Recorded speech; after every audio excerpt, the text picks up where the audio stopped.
The production of this video was made possible by donors to the Orchestration Online Patreon initiative. Please consider adding your support to the creation of free educational internet resources by visiting our Patreon page linked below.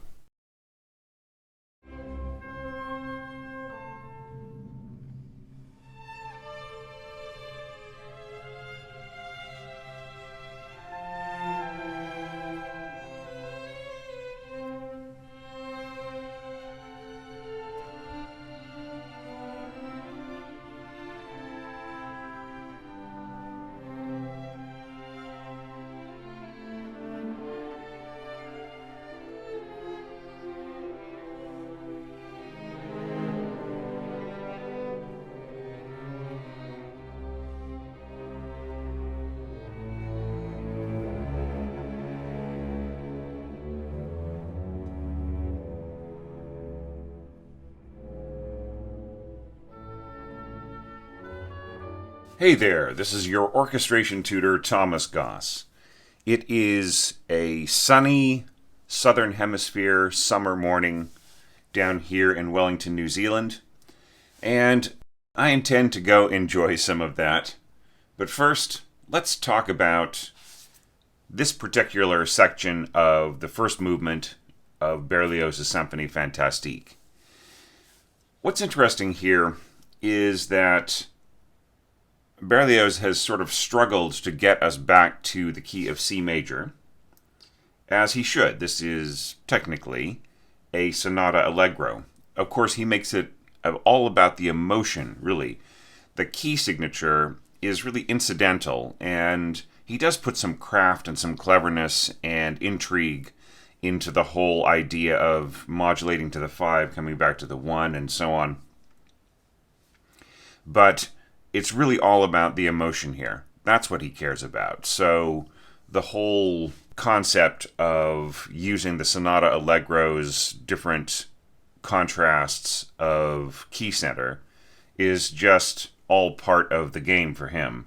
It doesn't really matter as much. He will apply those key changes as necessary in order to make this a legitimate first movement. But he's not going to obsess over that. He has other obsessions to deal with.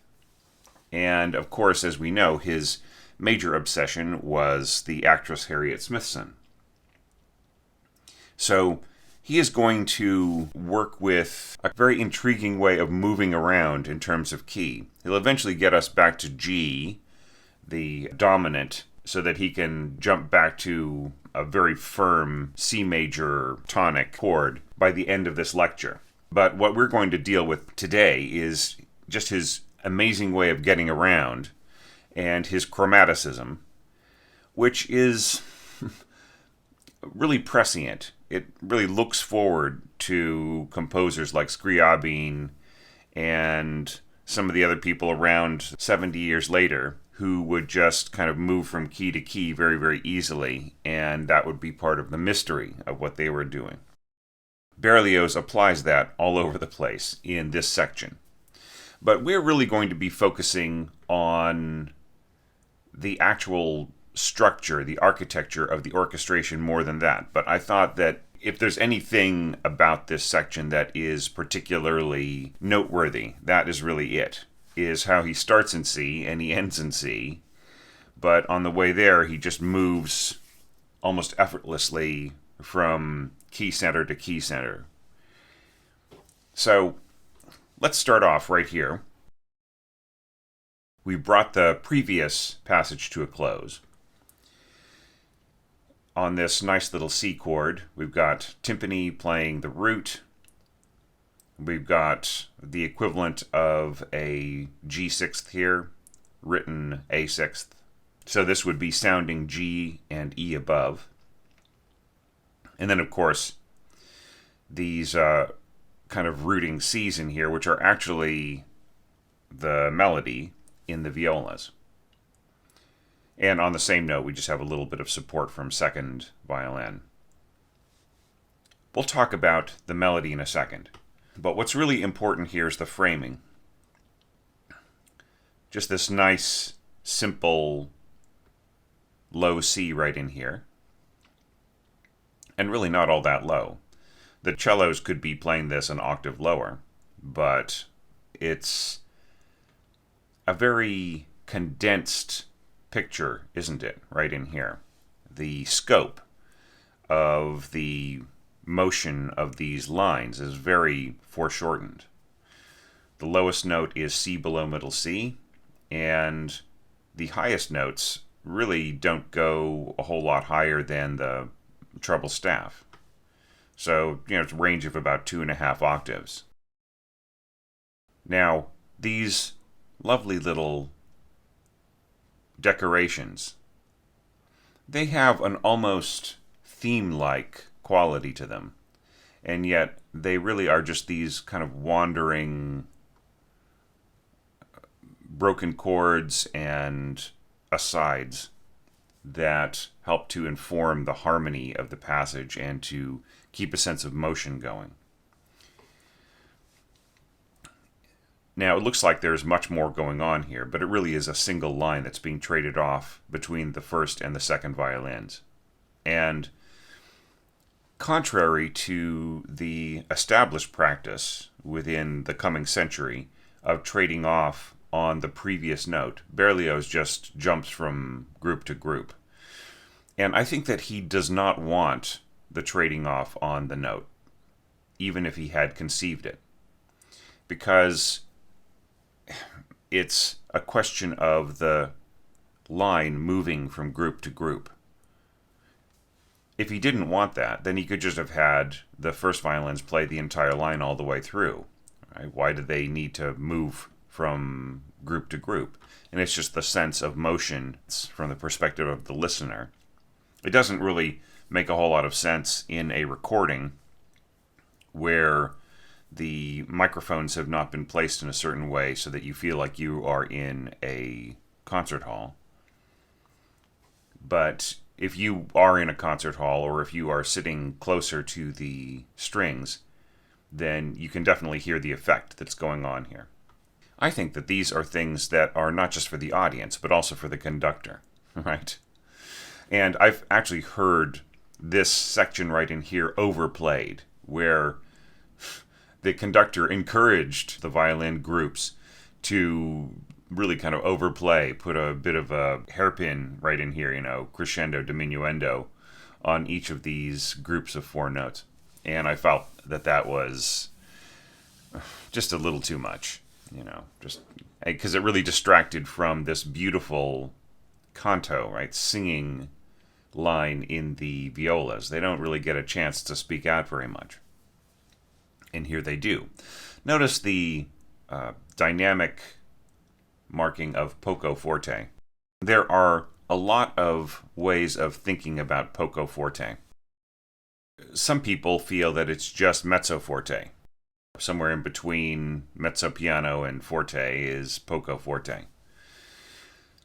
Another concept, which a viola player once told me, was he thinks of it as poco of the forte, right? So in other words, you might be soft, but you would be adding a little bit of force to your softness.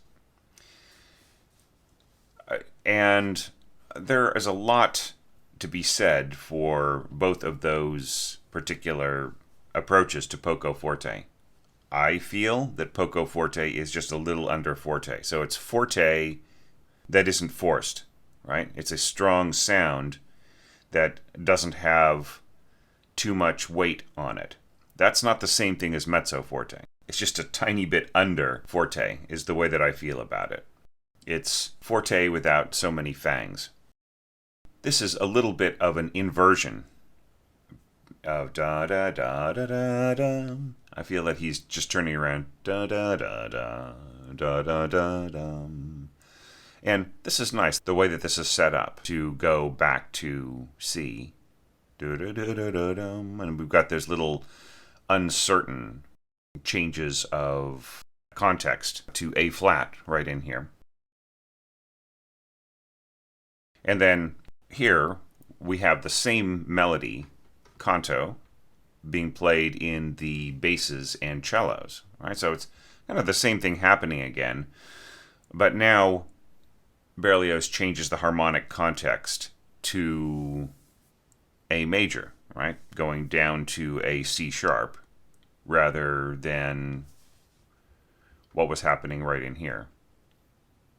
ADD, right? Which kind of works fine with C. Now here we are changing the context to A, and you can see that reflected in the violins holding this long note. And notice how all of this motion just comes to a stop. What's very cool in here is the eclipsing of the octaves in basses and cellos just to a single line.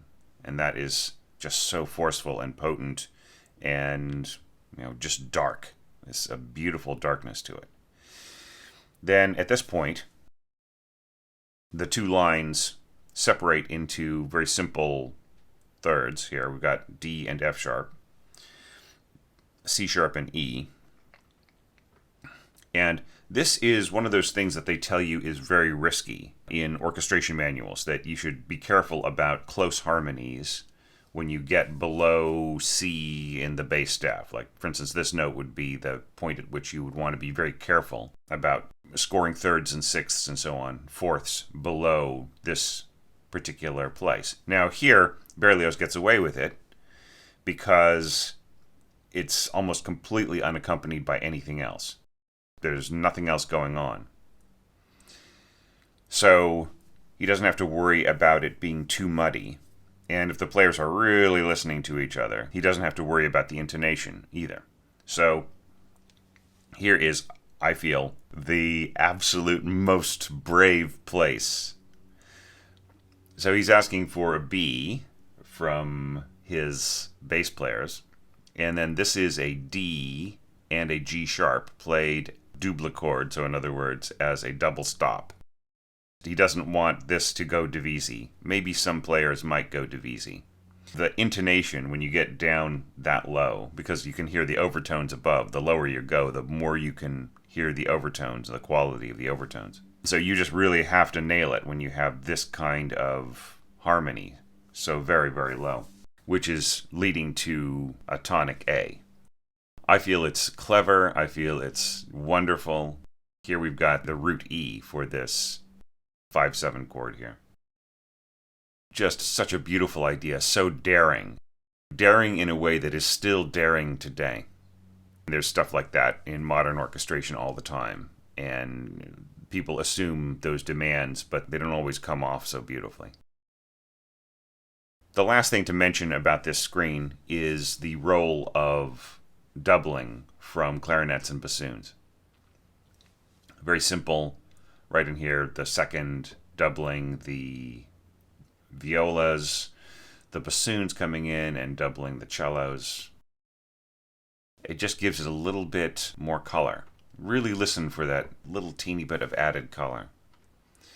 And going forwards, of course, we have the third and the fourth bassoons doubling the cellos, right? Just that top line. And notice that there is no doubling of these lower pitches right in here in the basses when it goes to harmony on this beat. The D is not doubled either. It is sufficient for Berlioz's purposes for that top line, the melodic line in here, to be doubled by A2 bassoons.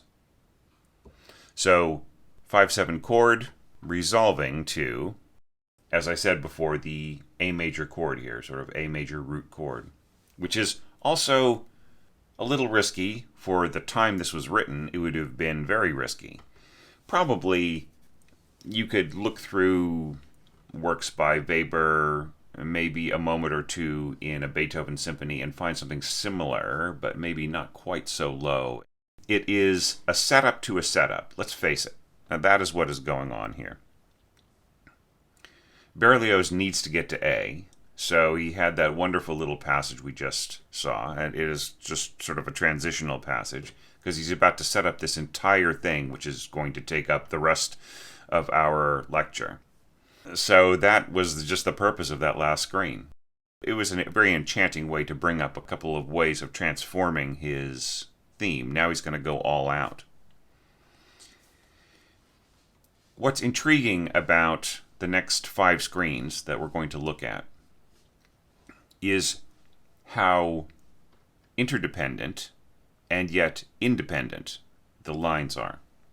Now, what I mean by that is they're interdependent in the case that they support each other and egg each other on and interact with each other. They're independent in a way because there is almost no doubling at first. Let's see how all that works. And let's start with the simplest thing here. Our oboe melody, solo espressivo, first oboe gets to play this beautiful long solo. It almost seems to come from a completely new place, like really fresh material. It has this wonderful optimistic quality of just reaching upward and getting a little further each time. If we were analyzing this in a very subjective way, we could say, oh, that's Berlioz's hopes, right? He's fueled by hope and anticipation, right? Maybe this entire movement represents him discovering Harriet Smithson and just yearning for that time that he can see her again on stage. And then just reveling in the wonder of her genius or whatever it was that attracted him to her. So it's very, very simply stated, and notice how it's in the sweet spot of the oboe, right? Just absolutely the most beautiful register in which to score oboe. The oboe is at its strongest here. And that means that it can be as subtle, the player can play with the most nuances and color what they do as they play it. And it's almost so obvious that there doesn't need to be a whole lot of nuances written in. Now, of course, back in this period, there was a tendency to avoid overmarking hairpins, crescendo, diminuendo. And in fact, the hairpin was not something new, but the use of it, the sort of freer use of it, was becoming a newer thing and a way of really narrowing down on what exactly the composer meant for the players to do, rather than just leaving it up to them and hoping for the best. So this all works terrifically well, and your attention is going to be drawn to it, especially as a beginning score reader if you are just starting to get into this. But what I urge you to do, especially if you are a beginning score reader, is to not ignore it when you are score reading this with audio or however, but to really put it in its place, right? That it is riding on top of this, it is providing the emotional context, that sense of reaching and so on. But it's really the structure of what's going on beneath it that is important for you as a developing orchestrator to pay attention to, right? What is Berlioz doing with everything? Because this comes and goes so quickly, and the setup to this mighty tutti that is going to happen in the next lecture. I would say the first thing to look at would be the role of the winds right in here, the lower winds. We start off here, root A in the bassoons, and everything else is telling us that this is A major. Okay, that's great. So now we're going to this syncopated, offbeat kind of chordal playing right in here. And very simple chords, right? Just the way that the structure is. The lowest note, right, is basically the lowest note of the harmony overall, because you can see how that is being played off of by pizzicato double basses, right? And it's essentially the same note. Don't forget your octave transposition for the double basses. So this F sharp is the same pitch as this F sharp. This is just giving us the downbeat right in here. So we have these 3 offbeat or 4 offbeat F sharps in a row, and we have the downbeat and the upbeat, if you remember that this is cut time. That is being emphasized by the double basses. So we have this relationship going on between the lowest note, or between, I would have to check this, whether this is the 4th or the 2nd bassoon. So this harmony is going on there, and it's all offbeat, but occasionally we have this da-da-da kind of thing happening right at the end of the bar. Now notice when this plays, remember we're talking about interdependence, correct? Okay, so when we have this idea right in here, turning to quarter notes, it happens twice. Look what's going on in the cellos, right? We have the lifting octaves. It happens 2 times, right? Okay, so that just brings us to what is going on in the cellos. And here's where things start to get really interesting. Remember our E day fix, right? Ba, ba, ba, da, da, da. Correct? Okay, so without even thinking about the pitches here, you can see that he's going ba, ba, ba, ba, ba, da. We've got that same rhythmic structure going on and the same melodic curve, right? The same sense of going up and down. Solo espressivo in the oboe, soli in the cellos, still keeping it soft. Right in here, these dotted hairpins are just an expression of the editor who is noticing that they were left in for this second occurrence of that same idea and wants the cellists and the conductor to have the option of putting them in here. Like perhaps Berlioz forgot to write them in. My feeling is Berlioz left them out for a reason, and that is because we have the entrance here of the violas.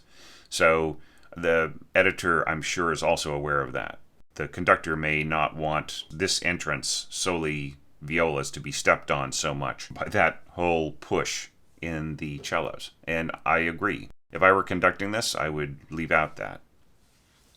Because it really isn't needed until the music starts to really push forward.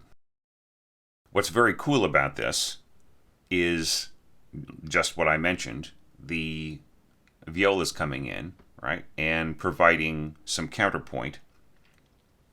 They're just bringing in that same theme at a different place, right? So this is A, D, A, F sharp, G. And here, this is D, G, D, B, B, and then it goes down a half step to A sharp, right? Changing the context, the harmonic context right in here. Meanwhile, what are the violins doing? You know, they are just going triplets. And this is really fast, by the way, you know, because remember, this is cut time. It's like, you know, 1, 2, 1, 2, playing, you know, counting on the half note. It is a very fast movement. And that's one of the reasons why it takes up so many pages in the score. It really is quite a few pages. And you're thinking, when is this going to end if you're just score reading it without the music? Well, it actually is not a hugely long movement by comparison with other huge romantic symphonies to come by composers like Mahler and Bruckner and so on and so forth. But it's just that, like, writing it in cut time just takes up a lot of space. Okay, and also as fast as it goes. And yet, with all that speed, Berlioz is able to get these beautiful lyrical melodies out of it. It's just that the scoring of those melodies is so extended in terms of time values in order for it to float above the faster cut time scoring. Let's look at another screen of this. So, you know, we just have a little bit of a backup. I would say the proper way for me to lecture on this, the completely logical way, would be to just analyze all 6 screens for you right now because they're all interrelated and they use the same particular architecture from this point onwards. However, I think that would sort of rob you of the ability to put things in context. We see that little game is continuing onwards.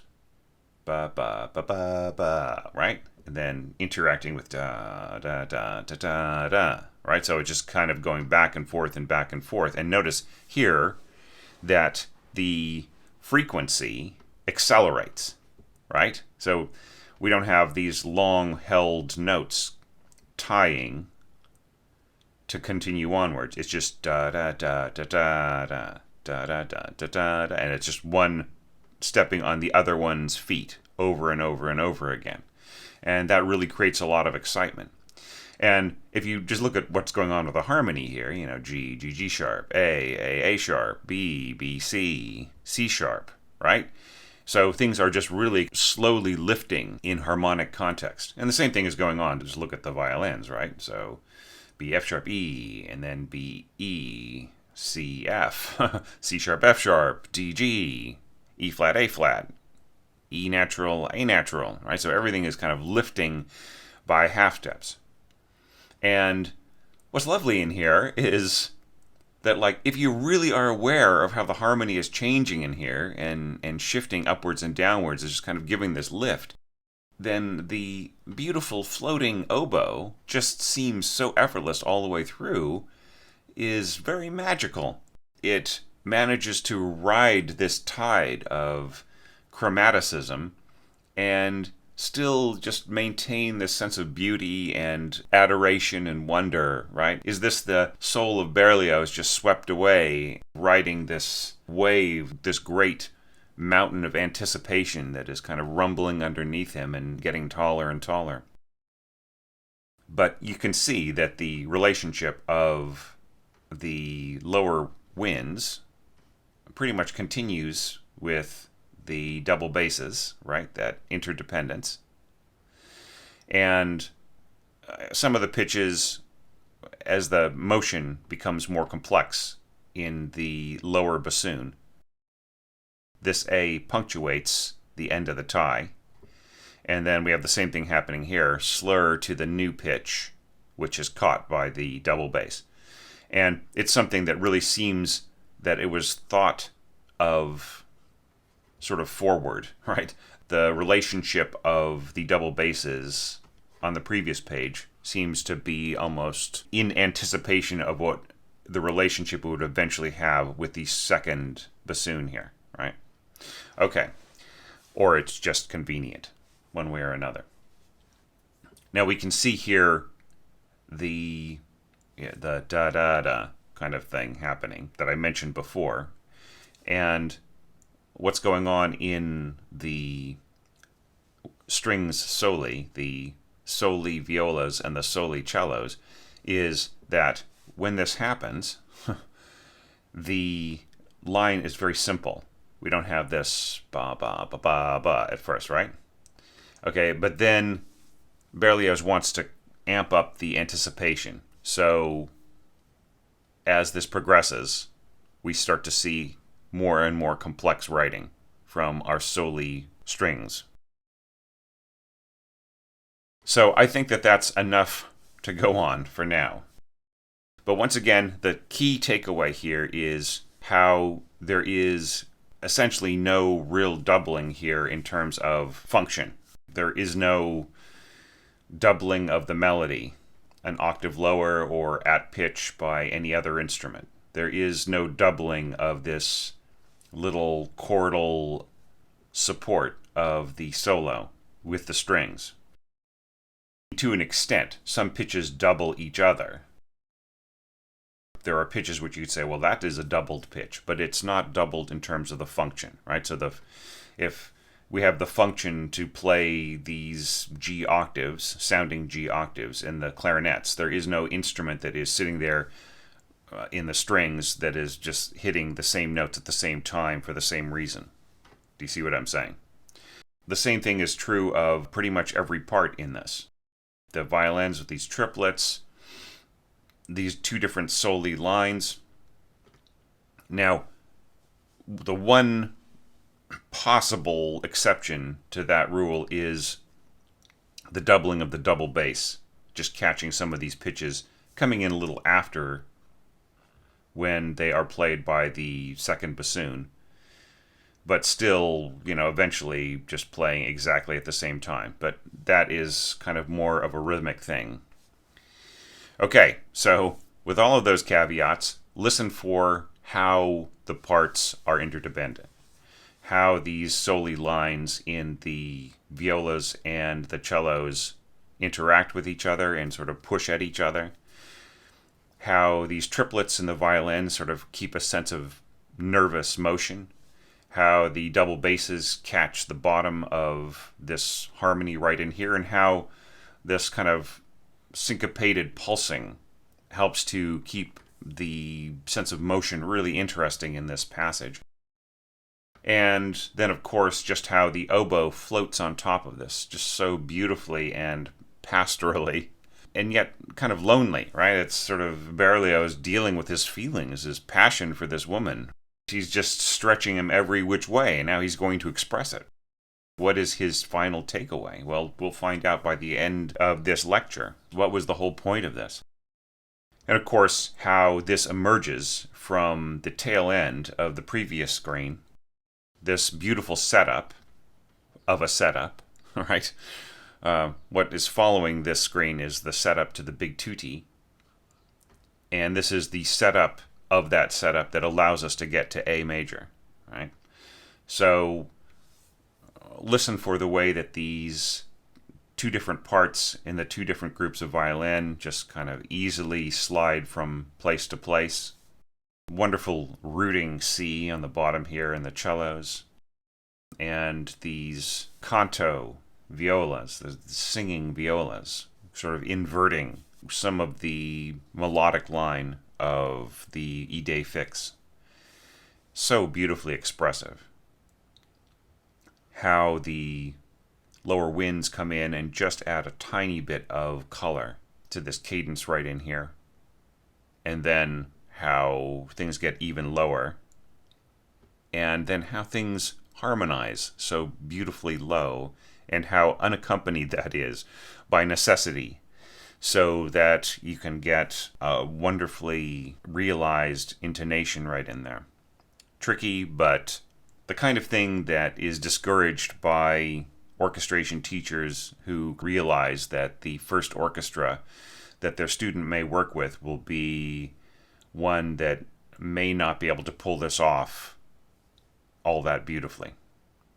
Listen for all of these things, and then I will see you on the next screen for the rest of this transitional section leading to the mighty tutti of next lecture.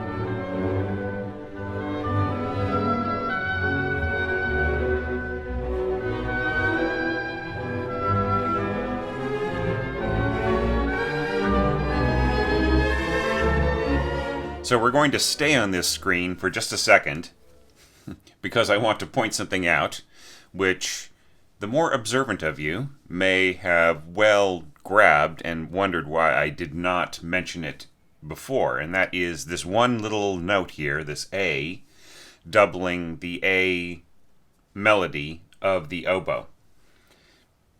I didn't mention it before because it is the kickoff point of this half of the lecture. So let's talk about that.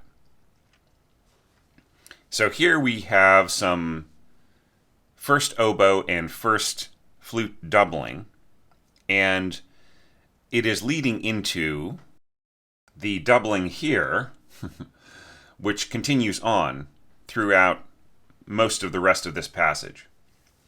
Why does Berlioz even need to double the flute and the oboe together? Two reasons. One is simply coloristic. How long has this beautiful oboe solo gone on? Well, it has gone on for quite a while, and it could continue to go on because it's really beautiful, right? It's lovely, but that's not enough for Berlioz. He wants to make the color more complex, more interesting, to say something new, not to just get stuck in a long oboe solo that just goes on and on and on. That's point one. Point two is that as things build and they sort of expand and contract a little bit dynamically, he's going to want to have a very clear voice on top that does not get crushed by some of the overtones or some of the upward reaching of the string soli parts. So that is part of the reason. To make things even more interesting, notice how the violas, who are playing this kind of cat and mouse game with the cellos, leave off, allow their part to go to the second violins, and then come in here and double from below. Poco forte, once again. And, this is why people would think, well, poco of the forte, right? Because it's piano crescendo with everybody else, so it's a forte expression of piano. I think that's all hooey, because obviously this is all intended to be a soloistic passage. So really what Berlioz is saying here is he wants this to be kind of a little under forte because it's supporting what's going on in the melody above, right? So here we finally get some octave doubling. That is just the violas playing up on their A string really beautifully, just pushing from beneath on these lovely D flats up above. Okay, so why choose viola, though, and not the violins? Well, there is another reason for that, and it has to do with how penetrating the color is, or how, not muted, but compromised the color is, right? Complex. So there is a very complex sound to the higher viola pitches, and some people call it sort of nasal or, strained. I would call it chesty, okay? So there's a certain chesty quality to a higher viola note, and that doesn't necessarily add screechier overtones to the flute and oboe, right? So their beautiful color is not going to be interrupted by, say, a stronger violin from below, right? So by adding the violas, he gets the beautiful solidity of an octave without the pitch sort of interfering in terms of the color of what's up above. That's the general thing. Or if it does add something to the color, it is along those overtones that support and make interesting the flute and the oboe in a sort of a hollower way, right? Rather than a kind of an interfering, kind of more trebly way, if you see what I'm saying. And what I really love here is how the F sharp just holds as the other instruments go downwards. And this actually kind of helps the flute to not get too overwhelmed. The flute, yes, is sort of diving down into an area where it will be a little less audible, or quite a bit less audible, if the orchestra is not paying attention to the dynamics in here, which say piano diminuendo, right? So the orchestra should be playing right around pianissimo right in here, which means that this A sharp, this B and this A sharp from the flute should blend really beautifully with the oboe. And of course the oboe player has got to be conscious of the flute player as well, and to allow the color and the dynamic to blend right in here. Okay, so it should work. This is an instance of good low flute scoring in a tutti. Everything else, right? You have studied the previous section and you just know the architecture, right? We've got the same basic thing happening. We've got the two string soli lines jumping to second here that sort of step on each other's toes. We've got the double basses playing off of some of the pitches in the lower bassoon part. We've got the lower winds right in here playing this kind of syncopated accompaniment, right?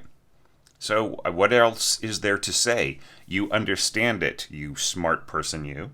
Now let's just go to the next screen and we see that really the same thing is continuing on. We've got those triplets in the first, and we've got this continuing cat and mouse game between cellos and this time seconds. We've got the violas coming in an octave below the flute and oboe as they play this high E flat. Okay, and they play their sort of E flat an octave lower. And kind of the same thing, the viola holding on to this A flat right in here as the flute and the oboe sort of dive down a little bit. Notice piano diminuendo as the flute goes to a lower note, and that really, really helps it from being overwhelmed. Then crescendo off of that, and so on, right? So it's really is the same thing happening all the way up to right here. So you know it, you are seeing how it's going. About the only thing that really we need to look out for is how it is climbing. We can just see this in the bass part, right? It's getting higher and higher, D sharp, E, F, F sharp, G, right? And then it comes back down again. That's really beautiful. And then it's going to climb again with the crescendo. But as it climbs, the cellos are really getting up here into the tenor register. This could have easily been scored in tenor clef, I'd say, from right about here. But the cellos don't actually even need it. You know, they can read up to G, and you don't have to throw in a tenor clef all the time. Here's a situation where I might and I might not. It would just depend on the overall context of the part and how fast everything is going. When you consider how fast this is going in cut time, maybe it's better to just leave out the tenor clef, right? And to let the cellist read along just really at speed, going really fast, and then jump back down to the B flat here and not think about changing clefs and so on. Not that that is a big deal, but maybe it'll help the semi-pro. Now, Berlioz enlists the viola player, who's just kind of not really doing anything much except for support these octaves, to now play octaves with the viola's little yearning line. Da da da da da da. That pulse right in there, that it's a little soli thing. So violas are coming in, they're going to play that at the octave. The seconds are basically on their own. They just have got to deal with it and compete with the power of what's going on in the middle strings now. And notice how the bassoons are becoming simplified, right? They're just unison, and they are essentially playing an octave above where the double basses are hitting their low notes. That actually sort of came in by the beginning of the page, of the double basses now being down an octave from the lower bassoon. But that's not a big deal. I don't feel I hurt anybody by leaving out that observation earlier. Okay, and you know that we have just this ba-da, da-da, da-da, just yearning. Oh, you know, Harriet. And like this woman totally didn't even know him. There's something sadly funny about Berlioz's obsession, and I think he's completely aware of that if you read his memoir, and you know, just talking about how he was just suffering. And then of course he wrote it decades after the fact, looking back at it, almost as if he couldn't believe it. So we have this big, beautiful, splashy page. I just love it. Second flute changed to the piccolo, which we see coming in right in here. We are seeing all of the elements that we saw before, just rushing towards this massive true tutti here, because we are adding the brass, so it is going to be something huge. Okay, but what is going on with our architecture? We can still see the violas and the cellos. The violas coming in and playing the octave with the cellos keeps the cellos from having to climb so high, right? So it just really is keeping the cellos from going up into treble clef, right? And going up to almost ridiculous heights. And then preparing for this beautiful octave right in here. We'll talk about that when we get to it. But we can see the relationship of stepping on the toes of the second violins. It sort of is continuing on. We can see that chromaticism, right? Just climbing and climbing. Crescendo molto. Now here, something very cool happens, and that is that the first flute and the first oboe go to octaves right in here. So it's a sense of the oboe climbing and climbing if it were to double at pitch with the first flute, to where it would just really get very thin, right? And besides, by giving it the octave here, it's just a fuller sound. Notice how high the clarinet part is getting. It really is no longer a lower wind at this point. It's really just playing in between the pitches of the flute and the oboe at this point. Almost like a nice big octave chord that a pianist might play. And then the bassoons are just climbing along with the double basses an octave higher. Now, just in case you felt that the bass was starting to get weak from everybody just hysterically climbing up higher and higher and higher, including the violins. Look at that. Okay, we throw in a little bit of brass right in here. We've got our cornets in G. We have got our horns in C. And we've got our trumpets, and it is a really, really big, bright, beautiful sound. And there's very little in terms of low pitch. Like right here, this G is the same G as concert G would be at the bottom here. So everything is really amped up. And that brass are coming in, they're not helping at all. They're playing fairly high in their range. Here, these Gs are going to support what is going on in the double basses, right? So that's going to help out a little bit. If you remember your transposition down a sixth, right? So if this is in E flat, so down a sixth is going to be G octave. So this G will be doubled by this pitch right here in the E flat horns. So there is a kind of a rooting bass right in here of our dominant chord, but it's still pushed up.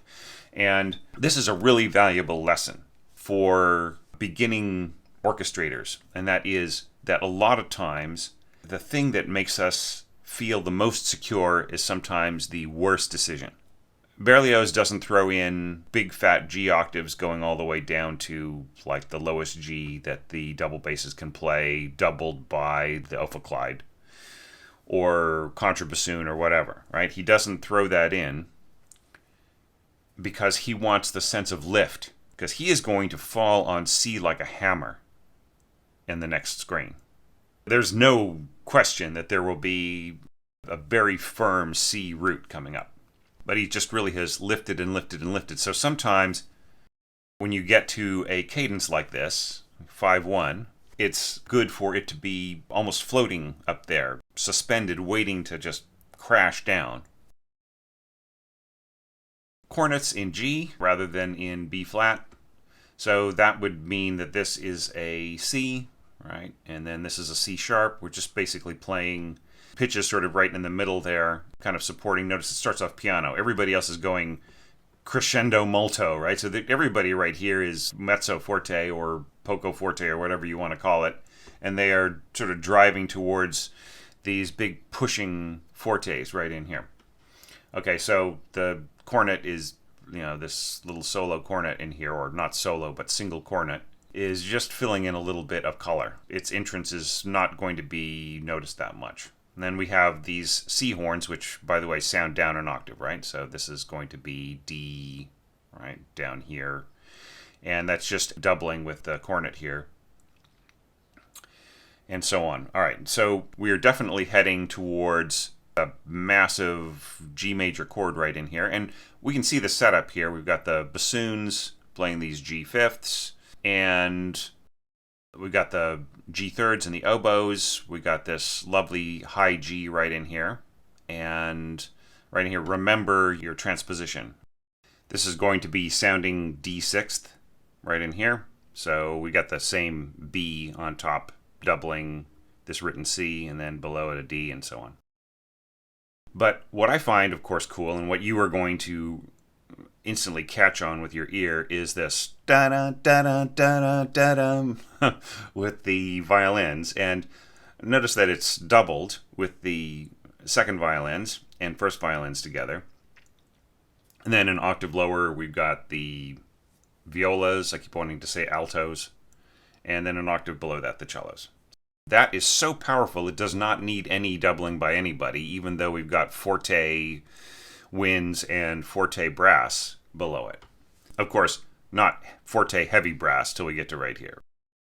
So long as the trumpets are not playing, or trombones are not playing right in here, then we're able to get away with this lovely push right in here with no doubling. Now notice the hairpins right in here. So this is loud, a little softer, loud, a little softer. It doesn't mean, hey, this gets softer and softer and softer. This is a romantic thing, sort of a 19th century thing, where you would really show the balance between two different notes, right? The gutting from louder to softer. And it could be reversed too. You could have a row of hairpins going the other direction in Chopin, for instance. And this will just drive people crazy who are using like Sibelius playback. They'll score something like this out and it will, it'll completely sound wrong. So, because it'll get softer and softer and softer as Sibelius very reasonably agrees to do what you're asking it to do. So the way to get around it is to just insert an invisible object, like to put an invisible forte at the beginning of each hairpin,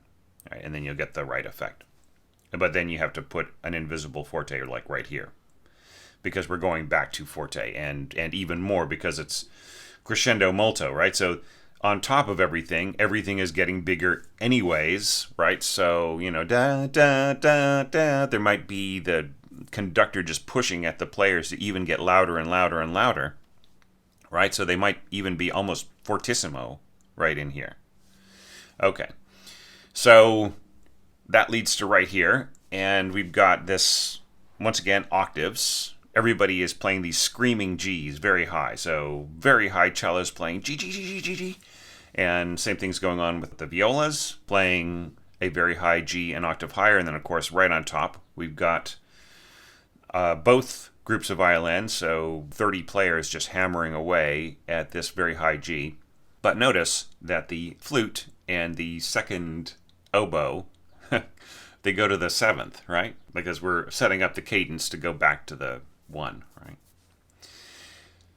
Okay, and same thing is happening here. We've got this B flat right here is a sounding F. All right. And, pretty much everybody else's harmony is the same. Just adding some C trumpets right in here. And that gives a beautiful blazing color. And what's very cool here is that the flute, piccolo, and oboes take up this da-dum, bum, bum, right? And that is leading to our massive tutti. Okay, so what was the whole point of this, right? It's just this section that almost dreamily but obsessively climbs and goes through all these different chromatic gyrations and gets bigger and bigger at the end and finally just goes back to C, right? It started in C, then it went to A, so that A was the setup to this section where all the parts were sort of independent and yet interdependent. And then they all kind of came together here really beautifully and set things up and went back to C. So what was the whole point of that? Well, I think that it is a way of increasing your emotional investment. That is really what emotional structure is all about. And it is something that Beethoven and Mozart and Haydn discovered as they explored classical form, and that was that the bigger the emotional payoff on top of all of this intellectual stuff of, modulating to the 5 in the middle of your sonata allegro and then working your way back to the 1 and then hammering home the 1, and then that's the end of the first movement. What they found out was that the more emotional investment, the more that the audience could commit to the emotional plan, then the bigger the payoff, right? So Berlioz, whether he was conscious of that or not, is doing that to the hilt, right? And so that is what this entire section is about. He wants you to feel the obsession that he feels for Harriet, and that is why the music is structured and orchestrated the way that it is, why there's so much intrigue, and why these lines and the strings are just climbing on top of each other in their desperate attempt to get to that G so that they can explode in this wonderful whatever it is, ecstasy or wonder over the strength that they're feeling, or just whatever it is. Whatever the meaning is like not important. What is important is the effect, that lovely sense of emphasis that we earned, right? It didn't just happen. It's not just like, boom, here's your big tutti, yay, aren't we great? Well, as splashy as Berlioz is, he doesn't do that. That's cheap. That's a trick. He makes you want that tutti to happen, right? That is what all of this is about. And you, as an orchestrator, should be thinking about things like that. Not just giving it away, not just starting with a big crashing thing and, aren't I smart and aren't I a genius because I can write big, huge tuttis. Make everything happen for a reason. And that is really the lesson of this entire section here. There's definitely an emotional story in there, and it's subjective enough for the listener to find their own meaning in there or to guess at what Berlioz means. But over and above that, the structure is something that makes us want the next thing to happen. So think about all those things. Look at the beautiful structure of these chords right in here. Remember your sense of transposition when dealing with the G instrument. It sounds down a fourth. It's just like alto flute, if you've ever done any score reading of alto flute. And then, of course, we've got our C instruments. The horns sounding down an octave. The trumpets sounding right where they are at. They're not transposing. But horns sounding down a major sixth, thinking of your E-flat transposition. And then, of course, the clarinets sounding down a whole step. Think about this big, beautiful, glorious sound and how high it is, right? Just like how the lowest note is not actually all that low for the massive sound because of the way that things are going to land on C on the next screen. And then just the beautiful architecture of these three screens coming together here. And then, of course, backtracking, we are seeing little by little the steps that we took to get there. Listen for the viola doubling from an octave below, and just like, what is that tone quality, right? And then the way that the violas come in an octave above the cellos and start to push from below at the second violins as they step on each other's toes. And then, of course, back where we started, where the flute and the oboe come in together. I won't go all the way back to the previous screen. Just pick it up right on the downbeat. But yeah, think about how Berlioz makes it easy for the first flute to be heard in here with these diminuendos, where the texture really pulls back to make a space for the first flute to be heard alongside the first oboe. Right? He does it again and again. Right? That same diminuendo. Right? And just like look at how things rise and how we have this very romantic idea of the pressure, the crescendo, the chromatic steps upwards and then sometimes backwards, as we saw in the next screen, right? And then, of course, like how high things get for the cellos and the violas, and getting pushed up into their more brilliant registers. So think about all those things, and as the lecture comes to an end and the screen alongside the music changes to the credits, listen to that beautiful payoff of the big tutti, and we will analyze that tutti in the next lecture, which should be coming in a day or two, right here on Patreon, maybe a few days later in its public release on YouTube. Thanks everybody so much. I just got back from a wonderful vacation I just had not had in over a year, and it really gave me a lot more energy and optimism about all the work that I've got to do this year, which is going to be quite a bit. But, it's wonderful to do the work when I see people putting what I create to really good use in improving themselves. That is the biggest payoff for me that there could ever be, in terms of all of my little calculations and my little chromatic motions up and down with all my different scheming to improve you. That's my big tutti at the end. Thank you all very, very much. Hope you enjoy this lecture and keep your craft strong. And I will see you again very soon for the next part.